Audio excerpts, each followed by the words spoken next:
महाराष्ट्र सरकार मागासवर्गीयावर कशा पद्धतीनं अन्याय करत आहे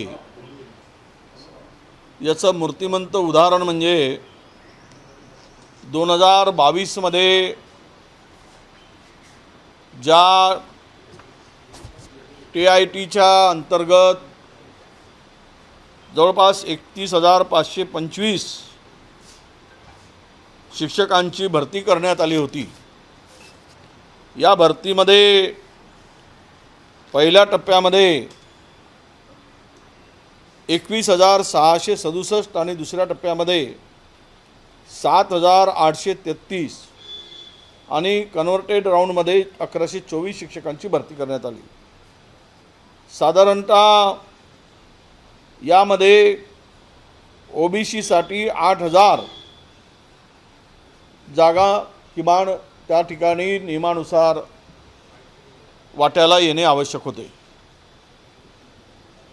परंतु महाराष्ट्र सरकार मागासवर्गीयावर कशा पद्धतीनं अन्याय करते आहे, शिक्षण विभाग आणि शिक्षण विभागामध्ये असलेले काही नालायक अधिकारी, उच्चपदस्थ अधिकारी हे पूर्णतः महाराष्ट्रातील मागासवर्गीयांना वाटाण्याच्या अक्षता लावून त्यांचं आयुष्य उद्ध्वस्त करण्याच्या मागे लागले आहे। याचं उदाहरण म्हणजे खरं तर कुठल्याही रिक्रुटमेंटमध्ये जागा भरतीमध्ये ओपन टू ऑल ओपन असायला पाहिजे।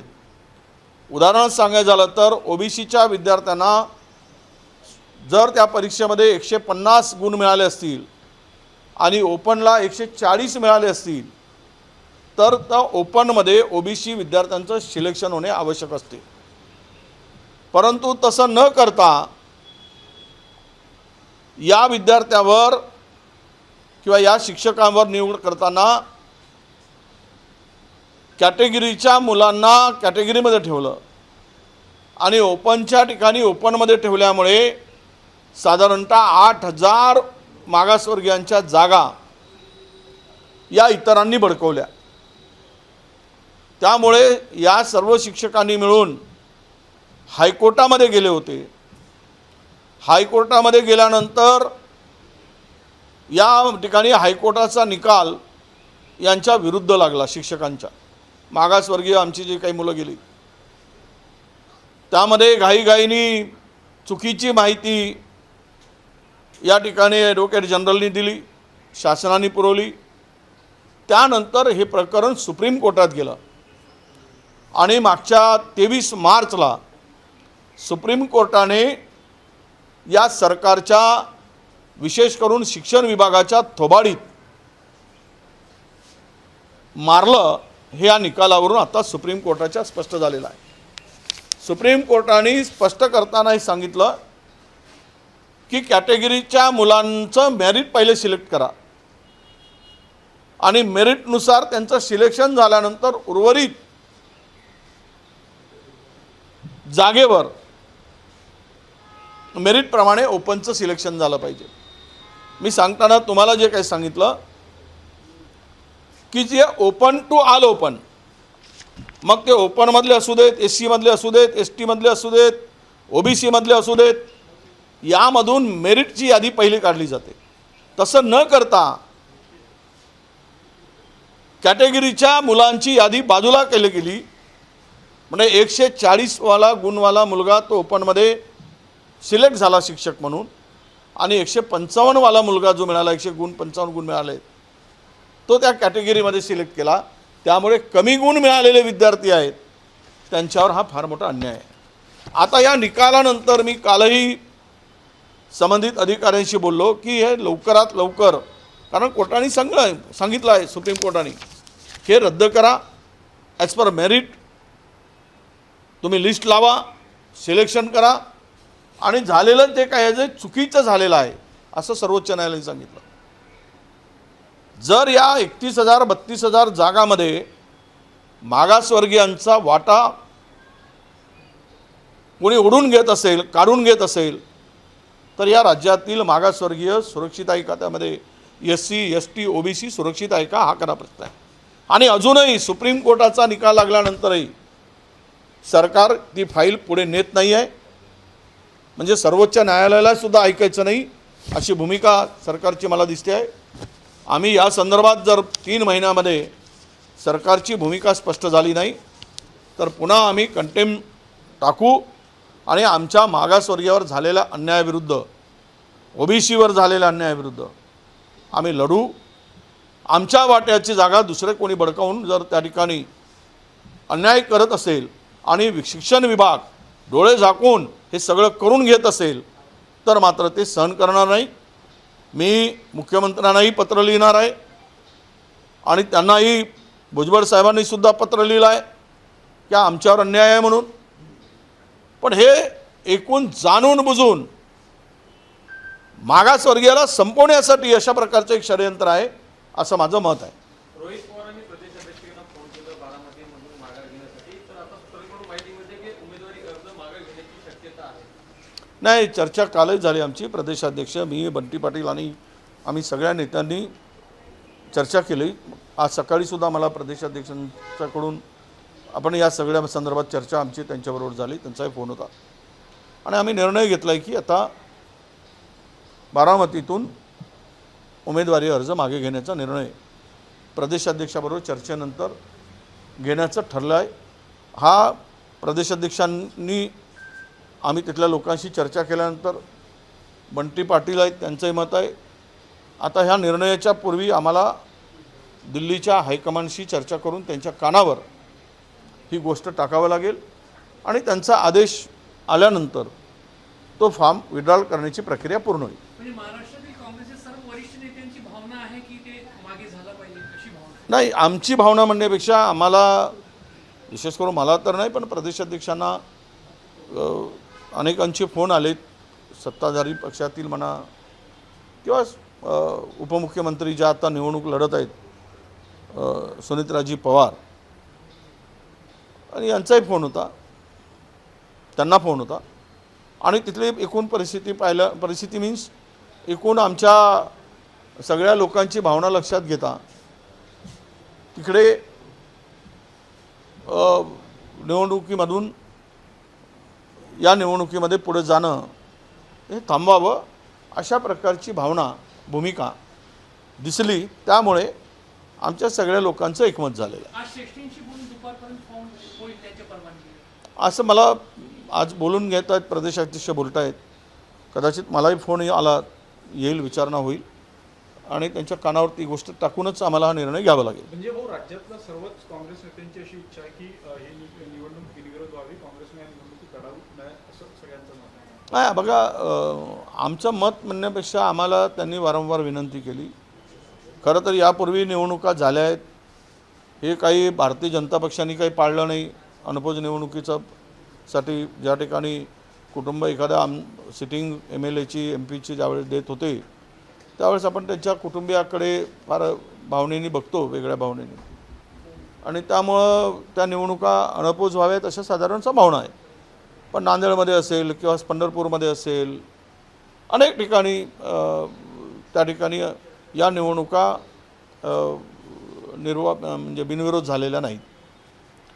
त्यामुळे याही वेळेस आमची अशी भावना होती की तर परंपरा किंवा पाळतच नसतील कोणी, जे काय आपण एकमेकाला घेऊन समजून त्यावेळेस दुःखामध्ये एकमेकाला जी मानवतेची, माणुसकीची एक भावना असते, भूमिका असते, एक भावनिक त्यामध्ये नातं म्हणजे जोपासलं जातं, पण ते होताना दिसलं नाही. म्हणून आम्ही फॉर्म भरला होता. पण अनेकांच्या ज्या संदर्भातल्या आत्ताच्या भावना आहेत, अजितदादांच्यावर एक नेता म्हणून असलेलं प्रेम आहे किंवा एक नेता म्हणून त्यांना लोकांमध्ये एक स्थान होतं, महाराष्ट्राच्या राजकारणात एक अग्रगण्य असं स्थान होतं. अशा कुटुंबातील पत्नीचं त्यावेळेस उमेदवारी अर्ज आहे. तर ही भावना अनेकांनी बोलून दाखवली. त्यामुळे आम्ही तिघेही नेत्यांनी चर्चा करून हायकमांडला विचारणा केलेली आहे. हायकमांडचा आदेश आला की तो प्रक्रिया आज पूर्ण होईल असं मला वाटतं. चला, आता ते मला सांगता येणार नाही. आम्ही विचारूनच हा निर्णय घेणार आहोत. त्यांची भूमिका, त्यांच्या मनात काय आहे ते मी आत्ता सांगणार नाही, पण आमच्या मनात काय आहे ते आम्ही भावना त्यांच्यापुढे मांडलेल्या आहेत. सुनेत्रा पवार या बिनविरोध निवडणूक व्हाव्या यासाठी एकट्या एकट्याच लढताना दिसल्या. प्रफुल्ल पटेल असेल किंवा तटकर असेल यांच्याकडून कुठले प्रयत्न झाल्याचं दिसलं नाही. सुनेत्रा पवारच सर्व नेत्यांशी बोलत असल्याचं एकूण चित्र पाहायला मिळालं. त्यामुळे ही निवडणूक बिनविरोध व्हावी की नाही या बाबतीत स्वतः राष्ट्रवादीमध्ये संभ्रम होता असं दिसतं. असं आहे, अजितदादा असताना विलिनीकरणाची जी भूमिका होती त्याला या दोन्ही नेत्यांचा विरोधच होता, अशी सर्वसामान्य चर्चा महाराष्ट्रात जोरात रंगली होती. यांना हे नको होतं, कारण हे दोनही अत्यंत भारतीय जनता पक्षाच्या जवळ आहेत आणि यांचं पान दोघांचं भारतीय जनता पक्षांच्या हवेशिवाय हालत नाही अशी चर्चा, हे माझं मत नाही, अशी चर्चा महाराष्ट्रामध्ये सर्वदूर होती आणि आजही आहे. त्यामुळे काल परवा जी कार्यकारिणी झाली त्यामध्ये या दोघांना अजूनही कुठलंही महत्त्वाचं पद राष्ट्रीय कार्यकारिणीमध्ये दिलं गेलं नाही किंवा पदाचा उल्लेख नाही. अशा वेळेस यांची स्वाभाविक भावना आहे आणि हे त्याही वेळेस दादापासून दुरावतच चालले होते हे त्यांचे नेतेच बोलतात. कदाचित आजही ती भावना असू शकते. त्यामुळं मी आज यावेळेस बोलणार नाही, पण मी तुम्हाला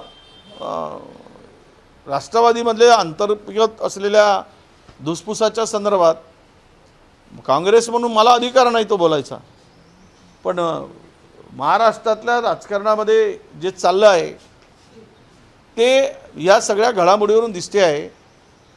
सुनेत्राजी पवार यांच्या उमेदवारीला साठी अनपोज होण्यासाठी हे कुठलेच कोणाला फोन केले नाहीत. कदाचित यांना माहीत असेल की आमच्या फोनला काही महत्त्वच नाही, फोन करून उपयोग नाही, आमचं महत्त्व कमी केलं गेलं आणि सुनेत्राताईंनी आमचं महत्त्व कमी केलं. त्यामुळे आहे तेवढीच झाकली मूठ सव्वा लाखाची म्हणून हे शांत कदाचित असतील. सर, नाशिकमध्ये एका मल्टीनॅशनल कंपनीमध्ये काही अशा तरुणींच्या शोषणाचा मुद्दा समोर आलेला, पोलिसांनी तिथे गुन्हाही दाखल झालेला आहे. तरुणाला धर्मांतर देखील करण्यात आले. तो वेगळा विषय आहे. त्या मल्टीनॅशनल कंपनीशी याचा विषय नाही आहे. धर्मांतराचा विषय मी वाचलं ते. मल्टीनॅशनल कंपनी आहे, त्याच्यामध्ये काही तरुणींचे शोषण होत त्यांचं असं ब्रेन वॉश करून त्यांचं लैंगिक शोषण वगैरे करण्यात आलं, अशा पद्धतीचा आरोप होता. पोलिसांनी गुन्हा दाखल केला आहे. आता नाशिक म्हणजे महिलांच्या शोषणाचा आता एक अड्डाच झाला आहे. सुशिक्षित महिला बळी पडत आहेत, अधिकाऱ्यांच्या बायका बळी पडत आहेत. पुन्हा सांगतो, मला आता आमच्या अंजलीताई दमाणीयाकडे तो सीरिया पोचला आहे. त्याच्यात काय आहे, त्यांच्याकडे कसा पोचला आहे हा वेगळा वादातीत विषय आहे. त्यांच्यानंतर दुसरं एक प्रकरण आलं, तो सुद्धा भोंदूच निघाला. त्यांनी 8-9 महिलांचं शोषण केलं. आता ही कंपनीचं प्रकरण आलं. अरे, नाशिकसारख्या प्रगत शहरामध्ये मला असे भोंदू, आता तुम्ही म्हणाला धर्मांतर केलं गेलं, हा बिना धर्मांतराने हा खरातनी केलं ना, याला काय म्हणायचा? तो धर्मांतर केला गेला एखादी व्यक्ती, धर्मांतर करायला लावलं नोकरीसाठी, त्याच्यावर आपण फोकस करतो. पण शेकडो महिलांच्या संदर्भात जे आत्ता प्रकरण आलं त्यामध्ये हेच प्रकरण खराच्या ऐवजी आता जे हिंदुत्ववादी फार काही उंच काही बुटके फार बोलतात, ते आता कुठे आहेत? बुटके सुटके ते यावर बोलत नाहीत. तेच जर एखादा दुसरा धर्माचा माणूस असता तर रान उठवलं असतं ना. हे भोंदूगिरी करून, हे धर्माच्या नावाचा वापर करून, देवाच्या नावाचा वापर करून अशा पद्धतीनं महिलांचं शोषण होताना ह्या ज्या काही स्वतःला धर्मवादी म्हणवतात, धर्मवादी नाहीच ते, मुळात मतवादी आहेत. मतांसाठी बांधलेला तो बाजार त्यांचा आहे, तो धंदा आहे. पण ते म्हणवतात, ते चुप्प काय, ते गपचूप काय, त्यांच्या तोंडाला स्टील काय लागलं आहे? आणि हे नाशिकमध्ये वारंवार होत असताना मला असं वाटतं की यामध्ये संबंधित सर्व प्रशासनातील अधिकारी यांची डोळे बंद करून मूकसंमती होती का? एवढे प्रकरण होत असताना काय पोलीस झोपले होते, प्रशासन झोपलं होतं, तेथील अधिकारी झोपले होते? हे काय चाललं तिकडे? एवढं मोठं सगळं होऊ नये जर ही माणसं, ही अधिकारी प्रशासनाच्या लक्षात कसं आलं नाही? माझ्या माहितीप्रमाणे एका दिवशी त्या ज्या सोसायटी आहे त्या बोंधूची खरातांची, त्या सोसायटीमध्ये जी बँक आहे, कोऑपरेटिव्ह नाही, पतसंस्था, 3 महिन्यामध्ये 1 कोटीचा व्यवहार झाला नव्हता. पण मागच्या 1.5 महिन्यामध्ये 61 कोटी रुपयाचा व्यवहार झाला. 61 कोटी रुपये. पैसे आले कुठे? कुणाचे पैसे आहेत? आले कुठून? गेले कुठे? म्हणजे राजरोसपणे या देवळाच्या नावाखाली काही राजकारण्यांनी, काही प्रशासनाने मिळून काळा पैसा पांढरा करण्यासाठी आणि काळ्या पैशाची विल्हेवाट लावण्यासाठी बोंधूला साथ देत होते, खरातांना साथ देत होते. हे आता स्पष्ट झालेलं आहे. नाशिकमध्ये तसाच एक प्रकार पुन्हा समोर आला. एआयच्या माध्यमातून पोलीस असल्याचा दाखवून त्यांनी महिलांना गाड्या सोडून बसवली. ते नाशिक आता कुंभमेळा झाल्यानंतर स्वच्छ होईल का? व्हावं अशी आमची इच्छा आहे. कारण तिथे डुबकी लावून पाप धुतले जातील म्हणून पाप लोक करतायत का? हे जे एआयचं प्रकरण आता हे 4थं प्रकरण आहे. म्हणजे देवाची भीती राहिली नाही, धर्माची भीती राहिली नाही, मानवतेची भीती राहिली नाही, संस्कृतीची भीती राहिली नाही, बदनामीची भीती राहिली नाही. म्हणून मला असं वाटतं की जेवढे असे मिळतील त्या कुंभमेळ्यामध्ये डुबकी मारायसाठी ठेवू नये, तो डुबवून मारलं पाहिजेत, तर हे मुक्ती मिळेल असं मला वाटतं. कुठल्या देवाची भीती नाही? वरच्या देवाची की इकडल्या देवाची? कुठल्या देवाची भीती यांना वाटत नाही? असं आहे, यांना भीती कोणाचीच राहिली नाही. तर देवाला तर मानतच नाहीत. जे देवाच्या नावानं बिनधास्तपणे वागत आहेत, तुम्हाला माहीत आहे. आता मी नाव काय घ्यावं? राम रहीम काय होता? आसाराम कोण होता? महिलांच्या शोषणामध्ये जलात राहिलेत. आंधळी भक्ती कशी असावी? तेव्हा आसाराम जलातून आल्यानंतर सुद्धा का जलात होता?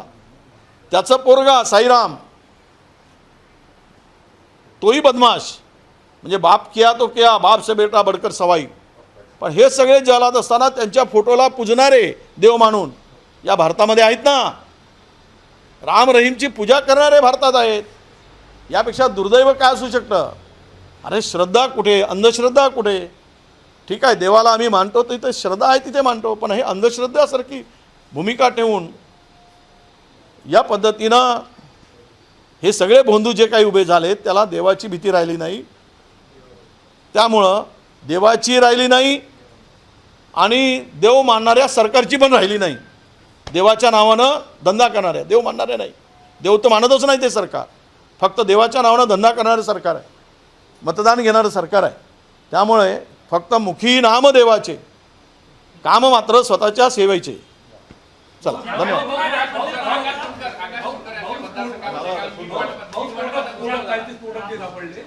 नागपुराचे स्फोटक सापडले. पूर्ण सीसीटीव्ही यंत्रणा कुचकामी आहे. 37 सीसीटीव्ही कॅमेरे आहेत, पण कुठे स्फोटक ठेवणार सापडत नाही. महिन्याभरापासून स्फोटक पडलेले. किती कोट्यवधी रुपये खर्च झाले कॅमेऱ्यावर? बघा, नागपूर विकसित, हायटेक, स्मार्ट सिटी, म्हणजे जिकडे पाहतो तिकडे फ्लायओव्हर.